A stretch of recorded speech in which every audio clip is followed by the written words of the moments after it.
Wanda, alas 10 na ng umaga ha? Hindi mo pa rin nalilinis tong harap ng bahay. Akala mo yata may katulong kayo rito. Pasensya na po, Ate Lida. Naglaba pa po kasi ako ng mga uniform ni Marcos kanina. Lilinisin ko na rin po yan ngayon. Kung hindi ka pala marunong mag-prioritize, huwag ka nalang mag-asawa. Hindi lahat ng babae dapat binubuhay ng lalaki. Alam mo ba yon? Opo.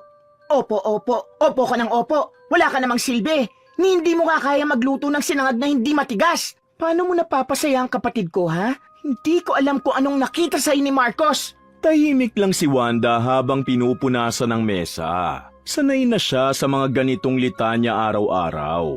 Pareho ang tono, pareho ang sakit ng mga salitang binibitiwan sa kanya ng kapatid ng live-in partner niyang si Marcos. Tingnan mo tong labahin, oh. Hindi mo pa sinampay. Baka mamaya amagi na yan. Baka pati kami mahawa sa katamaran mo. Ate Lida, wag na po kayong magalit. Ako na pong bahala. Bahala? Eh yan na nga ang problema. Puro ka ako na ang bahala tapos hindi mo naman ginagawa. Kung ako lang ang masusunod, nako, matagal na kitang pinaalis dito. Hindi na sumagot si Wanda. Nilunok niya na lang ang sakit at pilit pinipigilan ng luha sa kanyang mga mata. Sa sandaling yun, bumukas ang pinto. Dumating si Marcos na pawisan at may dalang helmet. Ate, ano na naman yan? Ang ingay mo. Ang ingay ko? Eh itong girlfriend mo walang ginawa kundi puro dahilan. Pinaglalaba mo nga pero ni hindi maayos ang bahay. Wanda, ilang beses ko na ba sinabi? Ayusin mo agad ang inuutos sa'yo para wala ng problema.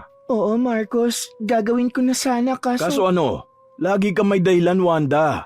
Alam mo naman si ate. Gusto lang ng maayos. Sana pag may sinabi, gawin mo na agad. O ayan oh. Kahit kapatid ko napapagod na sa mga palusot mo. Tumahimik lang ulit si Wanda. Pinilit ngumiti kahit nanginginig na ang labi. Pasensya na po talaga. Tigilan mo na yung pasensya. Hindi yan nakakabusog. Tumalikod si Marcos at dumiretso sa kwarto na hindi man lang tinitingnan si Wanda. Parang wala siyang naririnig o nararamdaman.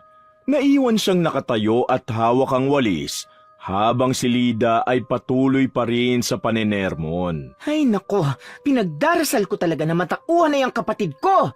Pagkalipas ng ilang sandali, umalis si Lida papunta sa tindahan. Si Wanda naman umupo sa bangkito, tahimik at parang wala ng lakas. Sa dibdib niya, ramdam niya pa rin ang bawat salitang binato sa kanya na parang mga tinik na pilit niyang nilulunok araw-araw. Noon pa niya ito tinitiis, lahat para kay Marcos. Ano bang kasalanan ko? Bakit laging ganito? Bago pa man kasi siya nakilala ni Marcos, dumaan na siya sa impyerno. Ang dating boyfriend niya, sinasaktan siya, minumura at niloloko. 2 taon siyang ginawang laruan ng pagmamahal. Isang babae lang na walang ginawang tama sa mata ng lalaking dati niyang minahal. Nang makawala siya, nangako siyang hinding-hindi na siya iibig ulit. Ngunit dumating si Marcos. Mabait, maalaga at marunong magpatawa. Tinuruan siyang umiti ulit. Tinuruan siyang umasa. Nang inalok siya nito na mag-live-in sila, hindi na siya nagdalawang isip. Akala ko ba siya na ang para sa akin? Pero bakit pinaparamdam niya sa akin ang sakit? Bakit niya ako hinahayaang masaktan? Mula pa nung unang maliitin siya ni Lida, tiniis na niya. Kapatid yan ni Marcos, yun ang lagi niyang sinasabi sa sarili. Pag natiis ako, matatanggap din nila ako. Ngunit habang tumatagal, pakiramdam niya ay siya lang ang lumalaban. Si Marcos na noon ay sandigan niya, unti-unti na ring nagbago. Hindi man siya sinasaktan, ngunit hindi na rin siya pinagtatanggol. Parang naging kasabwat ng pananahimik si Marcos sa bawat pang-aapi ni Lida. Nung unay pilit pa rin niyang inuunawa. Iniisip na pagod lang ang nobyo at baka naman takot lang na sumagot sa atin ito. Ngunit habang dumaraan ang mga araw, napapansin niyang palayo na ng palayo si Marcos sa kanya. Hindi nga siya sinasaktan, ngunit pinapatay naman siya ng pananahimik nito. Sana maalala mo kung gaano mo ako minahal noon, Marcos. Sana bumalik ka na sa dati. Kinagabihan habang nagluluto siya ng hapunan, naririnig niya si Lida at Marcos sa salang nagtatawanan. Nakasandal siya sa pinto at pinakikinggan ang boses ng taong minahal niya. Ngunit parang tinutusok ng karayom ang puso niya sa bawat halakhak. Pagkatapos niyang maghugas ng pinggan, dahan-dahan siyang pumasok sa kwarto. Doon niya binuksan ang kahon ng mga lumang litrato nila ni Marcos. Mga panahong sabay silang naglalakad sa palengke, magkasamang kumakain ng lugaw sa kanto at nagtatawanan sa ilalim ng ulan. Ngayon, wala nang tawa, wala nang init. Ang natira lang ay lamig at pagod. Namimiss ko na ang dating ikaw. Habang hawak ang isang litrato nilang magkasama, napahawak siya sa dibdib. Hindi niya alam kung ano ang mas masakit. Ang mga salita bang binabato sa kanya araw-araw o ang katahimikan ng lalaking akala niya'y hindi siya iiwan sa laban. Muling pumatak ang luha niya at nanikip ang dibdib. Sa bawat patak, naramdaman niyang may unti-unting nababasag sa loob niya. Isang pader na matagal niyang itinayo para tiisin lahat. At sa unang pagkakataon, pabulong niyang sinabi sa sarili, Hindi ko na alam kung hanggang kailan pa ako kakapit. muli ay tahimik siya. Ang tanging naririnig niya ay ang mga yabag sa labas, boses ni Lida at halakhak ni Marcos. Ngayon alam na niya, hindi lang pala siya pagod. Unti-unti na rin siyang nawawala. Ngunit kailangan niya pa ring lumaban alang-alang sa pag-ibig na binigay niya sa ikalawang pagkakataon. Kinabukasan, Wanda, ang dami mo na namang nilutong ulam. Si Marcos na bihira nang kumain dito. Sayang lang ang gas mo. Baka lang po kasi magutom siya pag-uwi. Madalas kasi pagod si Marcos galing sa trabaho, ate. Hindi nga niya gusto yung mga luto mo wala pala siyang ganang kumain palagi. hindi na sumagot si Wanda. Gumiti na lang kahit tinutokso na naman siya ni Lida. Sanay na siya, paulit-ulit lang yon. Ngunit sa kabila ng lahat, umaasa pa rin siyang babalik sa dati si Marcos. Noong gabi, nakatulala siya habang nakaupo sa labas ng bahay. Dumaan si Marcos, bagong paligo, mabango at nakangiti. Ang bango mo naman. May lakad ka? Wala naman, may pupuntahan lang saglit kasama mga katrabaho. Meeting daw, sabi ni boss. Meeting? Gabi na. Ganun talaga sa trabaho, Wanda. Kung hindi mo naiintindihan, huwag ka na magtanong. Hindi na siya nakasagot. Umiling lang siya at tumingin sa kawalan habang papalayo si Marco sakay ng motorsiklo. Kinabukasan, habang nagwawali si Wanda, biglang dumating si Lida at may kasunod na babae. Maputi, maganda, maayos manamit at may mamahaling bag. Wanda, si Nika nga pala, anak ng boss ni Marcos. Dito muna siya maghihintay kay Marcos at may lakad daw sila mamaya. Hello po. Pasok po kayo. Hi. Maliit lang pala dito, ano? Cute. Oo, maliit nga. Kasi nga naman, simple lang ang buhay ng kapatid ko. Pero siguro kung ibang babae lang ang kasama niya, nako, baka mas umasenso pa siya. Hindi alam ni Wanda kung paano sasagot. Napahiya siya ngunit pinili na lang niyang umiti. Maya-maya, dumating na si Marcos na nakangiti at masigla. Oh, Nika, nandito ka na pala. Agad niya itong binati. Sabay abot ng malamig na juice na tila ba espesyal na inihanda ni Lida. Oh, Marcos, buti dumating ka na. Si Nika kanina pa naghihintay. Buti hindi na inip. Ayos lang po, ate. Sanay naman ako maghintay. Alam mo, Nika, ang ganda-ganda mo talaga. Bagay kayo ni Marcos. Natawa si Nika, habang si Wanda ay tahimik lang sa gilid. Nakayuko at pinaglalaruan ang laylayan ng duster niya. Parang biglang lumiit ang mundo niya sa harap ng mga tawanan nila. Ate, samahan mo muna si Nika. Mag-aayos lang ako saglit. Sige. Oh, Wanda, baka naman pwede ka magtimpla ng kape para sa amin. Pero yung masarap ha, baka mapahiya ka pa kay Nika. Opo. Habang nagtitimpla ng kape si Wanda sa kusina, naririnig niya ang tawanan sa sala. Ay nako Nika, buti pa ikaw marunong magdala ng sarili. Alam mo bang yan si Wanda? Halos di marunong lumabas ng bahay. Parang laging takot sa araw. Talaga po? Siguro kaya hindi siya pinakikilala ni Marcos sa labas kasi hindi naman siya sumasama sa mga lakad. Oo, kaya nga minsan sinasabi ko sa kapatid ko, dapat babae na lang na may ambisyon ang pinili niya. Ay naku, hindi yung konting utos lang, iiyak na. Dahan-dahan lang ang kilos ni Wanda habang hinahalo ang kape. Ngunit nanginginig ang kamay niya. Ramdam niya ang init ng tasa, subalit mas mainit ang pagpapahiya sa kanya. Lumapit siya dala mga tasa at maingat na inilapag sa mesa. Ngunit bago pa siya makaupo, nagsalita si Lida. Ay naku Wanda, hindi mo man lang nilagyan ng platito. Diyos ko naman, simpleng presentation, wala kang alam. Hayaan mo na ate, ako na lang ang mag-aabot. Kinuha ni Nika ang tasa at ngumiti kay Marcos. Sa paraan ng tinginan nila, parang may sariling mundo. Marcos, gusto mo ba ng tinapay? Ha? Hindi, busog pa ako. Ay nako, nag-alok pa. Hindi naman siyang bumibili. Nagkatawanan si Lida at Nika. Si Marcos naman, ngumiti lang at walang sinabi. Hindi man lang siya pinagtanggol. Para kay Wanda, bawat tawa ay parang sampal. Harap-harapan ngunit walang tunog. Lumipas ang oras, nakaupo siya sa gilid ng mesa at nakatingin lang sa kanila. Si Marcos at Nika nagtatawanan na parang magkasintahan.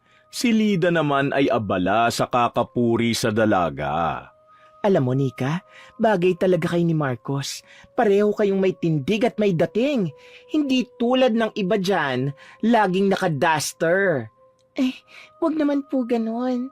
Wag mo na akong popuin. Basta kung ako ang tatanungin, mas bagay ka talaga sa kapatid ko. Ate naman, huwag kang ganyan. Bakit? Totoo naman ah. Napayuko si Wanda. Sa unang pagkakataon ay hindi niya na napigilan ang pag-iyak. Mabilis niyang pinunasan ng kamay ang luha upang hindi mahalata. Ngunit nakita yon ni Lida. Ayan na, apektado. Huwag ka nang umiyak, Wanda. Sanay ka na naman dyan, di ba? Baka kasi masyado lang siyang clingy. Tumaas ang kilay ni Lida at natawa. Ay oo, sobra. Kahit kailan ayaw palayain si Marcos. Akala mo asawa na. Hindi makapagsalita si Wanda. Nakatitig lang siya sa sahig at pilit nilulunok ang sakit. Maya-maya'y tumayo siya at pumasok ng kusina. Ngunit kahit malayo, dinig pa rin niya ang tawanan. Pagsapit ng gabi, tahimik lang sa kwarto. Nakahiga si Marcos at nakaharap sa pader. Si Wanda naman ay nakaupo sa gilid ng kama. Marcos? Ngunit walang sumagot. Tila ba nagbibingi-bingihan si Marcos? Marcos, sino si Nika? Tahimik pa rin ngunit alam ni Wandang gising pa ang lalaki. Bakit mo siya dinala dito? Anak ng boss ko yon. Wala ka naman dapat ipagselos. Hindi ako nagsiselos. Nagtatanong lang. Kasi kanina parang hindi ko na alam kung saan ako lulugar sa bahay na to eh. Huwag mo nang palakihin. Hindi ako nagpapalaki, Marcos.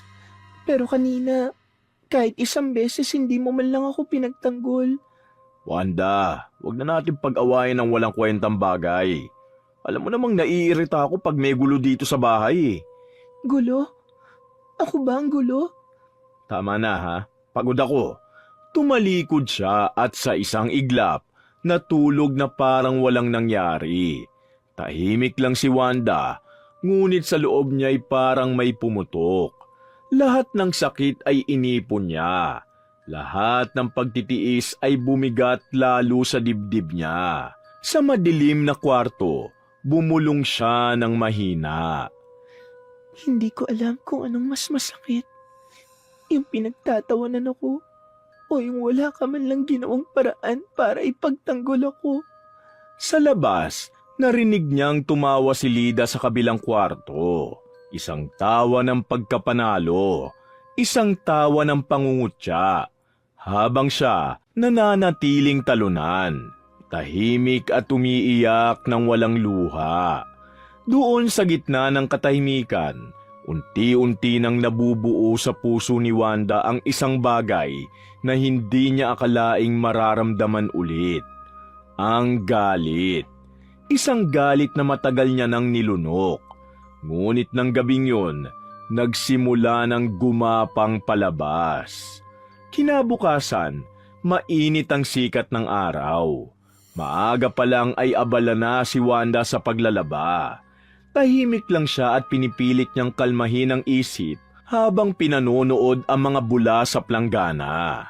Ngunit sa loob-loob niya, hindi pa rin nawawala ang mga sakit mula sa mga sinabi ni Marcos. Bigla niyang narinig ang boses ni Lida sa loob ng bahay.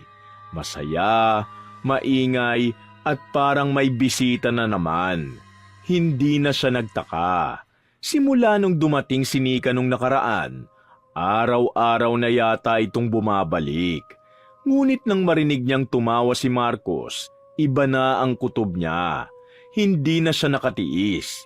Lumapit siya sa bintana, sumilip at nakita niyang nakatayo sa sala si Marcos at si Nika. Magkalapit at magkadikit, nagtatawanan at naglalambingan. Pinikit niya ang kanyang mga mata, sabay lunok ng bara sa lalamunan. Hindi. Baka namamalikmata lang ako. Baka wala lang yun. Ngunit narinig niya ang boses ni Marcos na malambing, yung tonong matagal na niyang hindi naririnig para sa kanya. Nika, baka may makakita. Bakit? Ayaw mo ba? Gusto, pero nandyan si Wanda. Sa pagkakataong yun, tila may sumabog na sa dibdib ni Wanda. Tumigil siya sa paglalaba. Tahimik siyang lumakad papunta sa likod bahay kung saan may pinto palabas ng kusina. Nakita niya sina Marcos at Nika na magkayakap at naghahalikan. Walang salita, walang pagdadalawang isip na lumapit siya at hinablot ang braso ni Marcos at isang malakas na sampal ang ibinigay niya. Walang hiya ka, Marcos! Sa harap ko pa! Napaatras si Marcos. Nagulat ngunit sa halip na magpaliwanag, sinigawan pa siya. Ano ba, Wanda? Huwag kang gumawa na eksena! Eksena? Anong tawag mo rito? Ginagawa mo akong tanga tapos ako pa ang mali! Lumapit si Nika. Hawak-hawak ang buhok niya at bigla siyang sinabunutan. Aba, ang kapal na mukha mo. Wala kang karapatang manampal ng lalaki. Hindi ka niya asawa. Live-in lang kayo, naiintindihan mo? Bitiwan mo ako. Ang kapal na mukha mo. Ikaw tong walang class, walang breeding. Sinubukan siyang labanan ni Wanda, ngunit dumating si Lida. Dala ang tray ng inumin at agad na sumigaw. Ano na naman to? Wanda, anong kaguluhan to? Ate Lida, sinampal po ako ng girlfriend ng kapatid nyo. Hindi kita sinampal. Si Marcos ang sinampal ko. Ay talaga naman, sinampal mo pa ang kapatid ko? Sa harap ng ibang tao? Wanda, ano bang tingin mo sa sarili mo? Tingin ko? Babae ako minahal ni Marcos noon. Na niloloko nyo ngayon ng harap-harapan. Niloloko? Hindi ka nga sigurado kung ikaw pa ang gusto ni Marcos. Kitang-kita mo naman kung gaano na siya kasaya kay Nika. Ate Lida, huwag mo akong ginaganyan. Wala kayong karapatang bastusin ako. Matagal akong nagtiis. Karapatan? Ikaw ang walang karapatan dito sa bahay na to. Nakikitira ka lang, Wanda. Hindi mo to bahay. Hindi mo asawa si Marcos. Dapat nga magpasalamat ka at pinatira ka pa namin dito. Walang hiya ka! Ngunit bago siya makalapit, hinila siya ni Nika ulit sa buhok. Bastos, wala kang respeto. Hindi mo ba nakikita kung gaano kakaawa-awa? Napatumba si Wanda sa lupa. Umiyak siya habang pinupunasan ng mukha niyang nadumihan ng alikabok. Tama na, Wanda. Nakakahiya na. Nakakahiya? Ako nakakahiya? Sino ba nagdala ng babae rito? Hindi mo kasi naiintindihan. Para sa akin, matagal na tayong wala. Wala nang tayo, Wanda. Kaya huwag ka nang kumapit pa. Kasi pagod na ako sa'yo. Ikaw lang naman tong pilit na lumalaban eh. Natigilan si Wanda. Wala nang tayo. Ang mga salitang yon ay parang latay ng kutsilyo sa dibdib niya. O ayan na, malinaw na. Kaya huwag ka nang magpaawa. Lumayas ka na lang. Hindi ako aalis. Aba, matigas ang ulo mo ha? Hinawakan siya ni Lida sa braso at itinulak sa semento. Napatihaya siya at tumama ang ulo niya sa sahig. Aray! Oh, pasensya na. Nadulas ka yata. Ang dumi mo na tuloy. O ayan, bubuhusan muna kita ng tubig. Maglinis ka para kang basurang hindi marunong mahiya. Tama na ate. Marcos, tulungan mo naman ako. Ngunit si Marcos ay nakatayo lang at nakatingin. Wala man lang ginawang paraan para awatin ang dalawang babae. Muwi ka na lang, Wanda. Ayoko ng eskandalo. Iskandalo? Ako yung niloloko rito. Hindi mo nga asawa si Marcos. Anong niloloko-loko ang sinasabi mo dyan? Wala kang karapatan. Lumapit si Nika. Hawak pa rin ang buhok niya. Kaya nga, huwag ka na magdrama. Baka gusto mo pang lumuhod sa harap ko. Hindi ako luluhod sa kagaya mo. Ngunit bago pa siya makatayo, itinulak siya ni Nika pababa. Saka nginudngod ang mukha niya sa sementong basa. Ayan, dyan ka bagay. Sa sementong may putik. Bagay talaga sa kanya. Tingnan mo, parang basang sisiw. Marcos! Tama na. Lumayas ka na lang, Wanda. Hindi ka na welcome dito. At doon, tuluyang bumagsak ang luha niya. Hindi na siya sumigaw. Hindi na siya lumaban. Tumayo siya ng marahan bit-bit ang sugat, ang galit at ang pighating hindi na kayang itago ng katahimikan. Sa paligid, naririnig niya ang bulungan ng mga kapitbahay. May tumatawa, may naaawa, ngunit wala ni isa ang lumapit. Bawat bulong ay parang lason. Lumakad siyang duguan ng tuhod. Basa ang muka at halos walang lakas. Subalit sa bawat hakbang, mas lalong tumitibay ang bigat sa dibdib niya. Hindi lang sakit kundi galit. Pagdating niya sa labas ng gate, huminto siya sandali. Nilapitan ng pader ng bahay na minsan niyang tinawag na tahanan. Hinawakan niya yon ng marahan. Salamat. Salamat sa lahat ng aral. Pagkatapos ay tumalikod siya. Walang dalang gamit. Wala nang luha. Tanging ang galit na pinanday ng pang-aapi at panlilinlang. Habang papalayo siya, naririnig pa rin niya ang tawanan sa loob ng bahay. Si Lida, si Nika at si Marcos. Sa sandaling yun, isang bagay lang ang pumasok sa isip ni Wanda. Kung hindi mo ko pahahalagahan bilang tao, ipararamdam ko sa'yo kung gaano kasakit ang mawala ng halaga. Doon, sa ilalim ng matinding sikat ng araw, nagsimula ang tunay na pighati ni Wanda. Ang pagkapanganak ng isang pusong marunong magmahal, subalit mas marunong nang gumanti. Papagabi na nang makauwi si Wanda sa dati niyang bahay. Pagod, sugatan at halos walang tinig. Ang bawat hakbang niya ay mabigat. Tila tinutusok ng libong karayom ang dibdib. Ang bahay niya, tahimik at walang ilaw. Walang tunog na tanging mga alitap-tap lang ang sumasalubong sa kanya sa madilim na daan. Pagbukas niya ng pinto, bumagsak siya sa upuan. Nanginginig ang kamay at nangingilid ang luha. Wala siyang ibang naramdaman kundi isang matinding pagod hindi lang sa katawan, kundi sa kaluluwa. Maya-maya, may kumatok sa pinto. "Wanda, ako to." Binuksan niya ang pinto.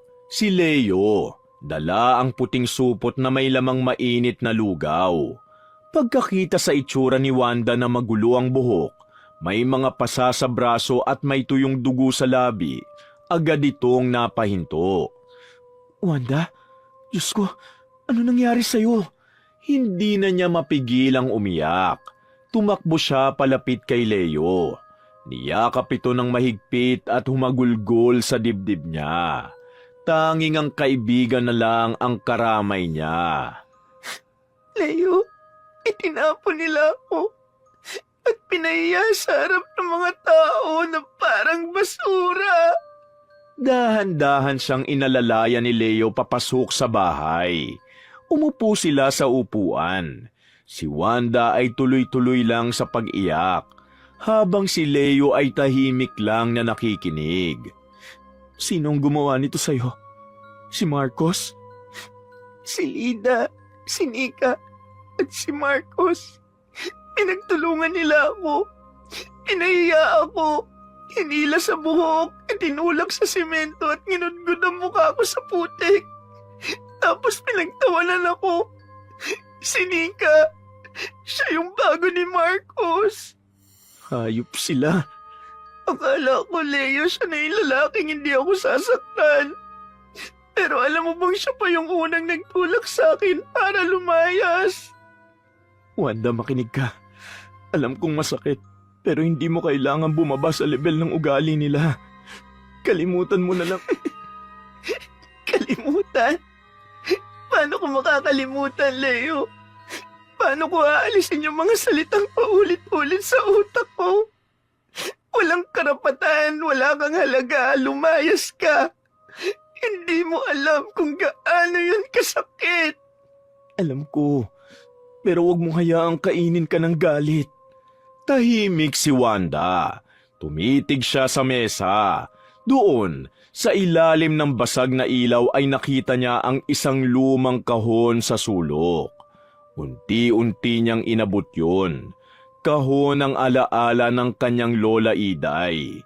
Isang babae na kilala noon sa baryo bilang manghihilot at tagapangalaga ng mga lihim ng kalikasan. Binuksan niya yun. Sa loob, may lumang libro na kulay itim at may nakaukit na mga simbolo sa pabalat. Napangiti si Wanda. Ngunit hindi yun ngiti ng saya kundi ng isang babaeng napuno na. Teka, Wanda, ano yan? Aklat ng lola ko. Noon niya pa sinasabi, Leo, na lahat ng sugat may katapat na lunas. Pero minsan, may sugat na hindi nagagamot ng dasal, kundi ng hustisya. Wanda, anong balak mo? Ako na ang gagamot sa sugat ko, Leo. Sa paraang maiintindihan nila. Wag mo tong gawin, Wanda. Hindi ka ganun. Hindi ako ganun. Dati. Pero ginawa nila akong ganito. Tumayo siya. Nilapitan ng lumang altar ng kanyang lola. Doon niya inilapag ang libro. Binuksan sa pahinang may nakasulat na mga salitang hindi Tagalog. Sa ilalim ng lumang lampara, binasa niya ito ng maingat. Paulit-ulit habang nanginginig ang kamay. Wanda, anong ginagawa mo? Ang bawat pagluha ko'y magiging apoy. Ang bawat sugat ko ay magiging sumpa. Sa labas ng bahay, biglang humangin.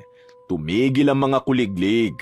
Ang kandila sa altar, umapoy kahit hindi sinindihan. Napaatras naman si Leo. Wanda, tama na yan. Hindi siya nakinig. Tahimik si Wanda. Ngunit sa mga mata niya, hindi na yon ang dating luha ng isang babae. Yun na ang mata ng isang nilalang na nagising sa sakit. Samantala sa bahay ni na Marcos, tahimik ang gabi ngunit sa gitna ng katahimikan ay biglang napabalikwas ng bangon si Lida. Nanginginig ang buong katawan niya, malamig ang pawis at ramdam niya ang matinding kirot sa sikmura. Aray, Diyos ko, ano to? Hinawakan niya ang tiyan niya, subalit parang may gumagapang sa loob. Kumislot ang laman niya na tila may gustong lumabas. Marcos! Marcos, tulungan mo ako! Sa kabilang kwarto, nagising si Marcos katabi si Nika. Ngunit bago pa siya makabangon, narinig niyang si Nika ay umuungol na rin sa sakit. Marcos, ang tiyan ko parang sinusunog! Nika, ano nangyayari sa'yo? Ngunit bago pa niya ito mahawakan, sumuka si Nika ng malapot at pulang-pulang dugo. Hindi lang basta dugo, kundi parang may halong maliliit na itim na piraso ng laman. Diyos ko, ano to? Nang hawakan ni Marcos ang buhok nito, biglang sumakit din ang tiyan niya. Napatigil siya, napahawak at napasigaw. Aray! Aray ko! Ang sakit! Napaupo siya sa sahig, nanginginig habang dumudumi ng itim na parang alkitran. May mga bulating kulay pula na gumagapang sa bawat patak ng dumi. Tulungan niyo ako! Marcos, hindi ako makahinga! Tumakbo siya kahit nanginginig. Pagbukas ng pinto, nakita niya si Lidang nakahandusay sa sahig, nanginginig at may nilalabas na dugo sa ilong at tenga. Marcos, tulungan mo ako! May gumagapang sa loob ko! Sinubukan niyang lapitan, subalit muli siyang sinumpong. Bumagsak siya sa kama at hindi na makagalaw. Si Nika ay halos gumagapang sa sahig. Nagsusuka naman ng dugo at itim na likido. Marcos, hindi ako makakita. Parang tinutusok ang mga mata ko. Diyos ko, ano tong nangyayari sa atin? Ngunit walang sagot. Ang buong bahay ay napuno ng amoy ng dugo, dumi at sakit. Ang mga palaka sa labas ay tahimik. Parang pati sila ay natatakot. Si Lida ay unti-unting naglalakad patungo sa bintana. Ngunit bago pa niya mabuksan, napasigaw siya ng malakas. Ang tiyan niya ay parang pumutok na may malagkit na dugo at laman na bumubulwak palabas. Ang mga bulating pula ay gumagapang sa kanyang mga hita. Tama na! Tama na, Diyos ko! Tama na! Ngunit wala siyang naririnig kundi ang ungol ng mga naghihingalo. Si Nika ay nakahandusay sa sahig, hawak ang leeg. Dumudugo ang ilong at bibig. Si Marcos, nanginginig na sa kama at dumudumi habang umiiyak. Wanda, patawarin mo ko. Ngunit sa kabilang dako, si Wanda ay nakaupo sa harap ng kandilang patuloy ang pagliyab kahit walang hangin. Kalmado lang at tahimik. Sa kanyang harapan, nakabukas ang lumang libro. May 3 pangalang nakasulat doon. Marcos, Lida, Nika.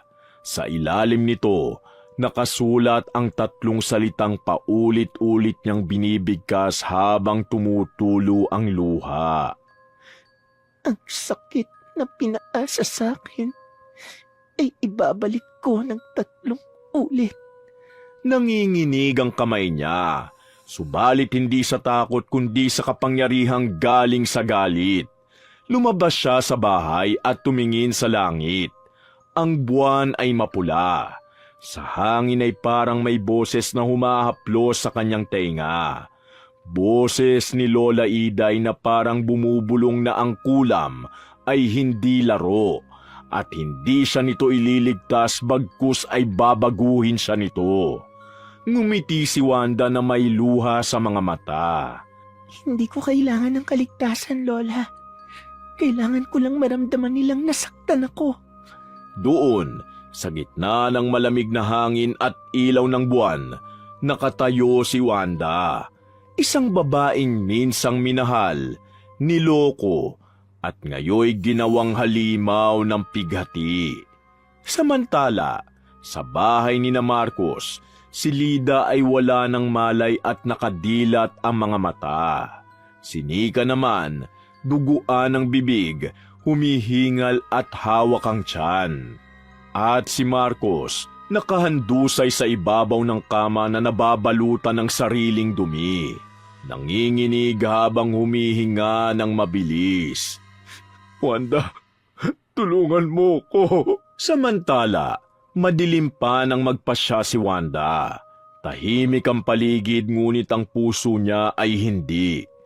Habang nakaupo sa tapat ng altar ng kanyang lola, nakatitig siya sa apoy ng kandila na mahina na lang ang sindi. Hawak pa rin niya ang lumang aklat. Ang parehong librong ginamit niya kagabi, ngayon ay basang-basa na ng luha ang mga pahina. Wanda, hindi ka pa natutulog? Hindi ko kayang itulog to, Leo. Hindi ko rin kayang tiisin ang ginawa nila. Pero mas hindi ko rin kayang manahimik habang may ibang nasasaktan dahil sa galit ko. Gusto mong bawiin, di ba?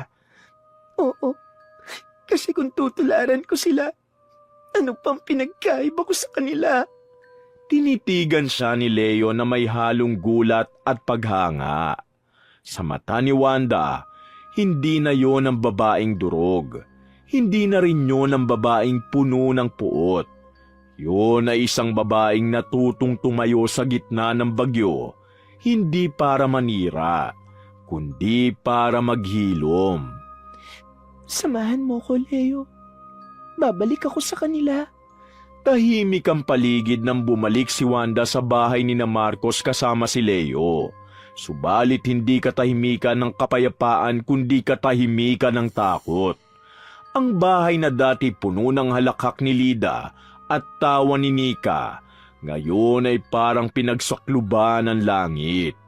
Pagpasok ni na Wanda at Leo, sinalubong sila ng mabigat na amoy. Si Marcos na nakahandusay sa sahig ay nanginginig. Si Lida nakalugmok sa may pinto. Nanlalabo ang mata at si Nika naman halos hindi na makagalaw sa sahig. Diyos ko, Wanda, ano to? Tahimik si Wanda. Hindi galit. Hindi natuwa kundi malalim na awa. Lumapit siya kay Marcos na sa sobrang hina ay halos gumapang na lang sa sahig.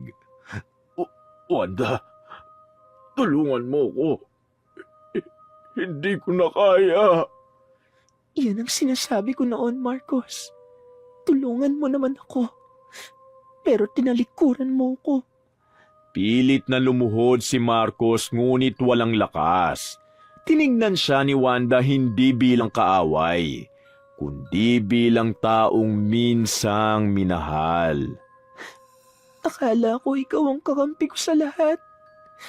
Akala ko sa'yo ko mararamdaman yung proteksyon na hindi ko nakuha noon. Pero ikaw mismo ang sumira sa akin. Ikaw mismo ang nagbukas ng sugat na akala ko matagal nang naghilom. Tahimik si Marcos. Tanging paghinga lang ang maririnig. Sa gilid naman, umuungol si Lida. Wanda, patawarin mo ako. Hindi ko alam na ganito ang mangyayari. Lumapit siya rito. Tumingin ng diretsyo sa mga matang minsang ng api sa kanya.